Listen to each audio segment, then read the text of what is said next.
our work as far as space technology is concerned is of a much more volume in other sectors. Like, for example, Gati Shakti has become now a global model for development. Our Swamitra program, where the drones and space technology get together to map out the land. So you made the citizen the master of his destiny. He doesn't have to depend on the patwari or the revenue officer.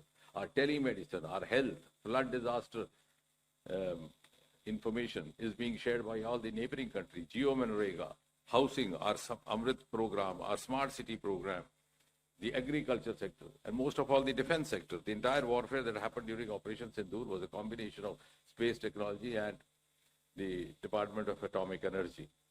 And all the technology was adopted in the last 10, 11 years. So this was, the Operation Sindoor gave us an opportunity to test our capabilities on the Pakistani soil, incidentally. So all this, you can understand, we are confined because seeing a rocket going up and then talking to somebody sitting over there is little more, sounds a little more romantic, rightly so. But otherwise, we are in a much bigger way contributing. I would rather say space technology has entered every Indian household today.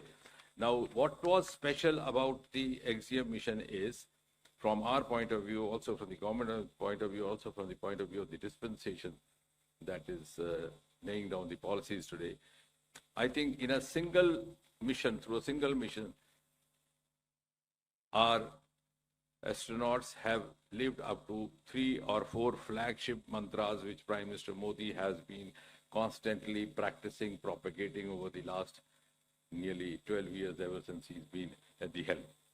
A, indigenous, Atmanirbhar Bharat. The astronauts were Indians, and that too from the proud Indian Air Force. The entire technology which they got, the kits that they carried for the experiments were developed by the Indian resources, none of them from outside. And of course, same is going to happen with the Gaganyaan as well. So that is living up to Atmanirbharta. If you like the video, do like, comment, share and subscribe.